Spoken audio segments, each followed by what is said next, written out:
இயேசு கிறிஸ்து இந்த உலகத்தில் வாழ்ந்த நாட்களில் அவர் சொன்னார், துயரப்படுகிறவர்கள் பாக்கியவான்கள், அவர்கள் ஆறுதல் அடைவார்கள். ஒரு அல்லேலூயா சொல்லுவோமா? எல்லாரும் என்னோடு சேர்ந்து சொல்லுங்கள். துயரப்படுகிறவர்கள் பாக்கியவான்கள், அவர்கள் ஆறுதல் அடைவார்கள். அல்லேலூயா. இந்த உலகத்தில் இருக்கிற மனித குலங்கள், இந்திய தேசத்துல 140 கோடி மக்கள் வாழ்கிறார்கள்.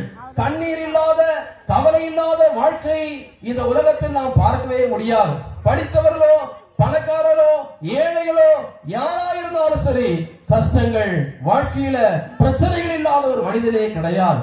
ஆண்டவராய் இயேசு கிறிஸ்து இந்த உலகத்தில் இருக்கிற எல்லா மனிதனுடைய கஷ்டங்களை போக்கும்படியாக, வியாதிகளை சுகமாக்கும்படியாக, பிசாசின் பிடியில் இருக்கிற மக்களுக்கு விடுதலை தரும்படியாக அவர் இந்த உலகத்தில் தேவாதி தேவன் மனிதனாக இந்த உலகத்தில் வந்தார். ஒரு அல்லேலூயா சொல்லுவோமா?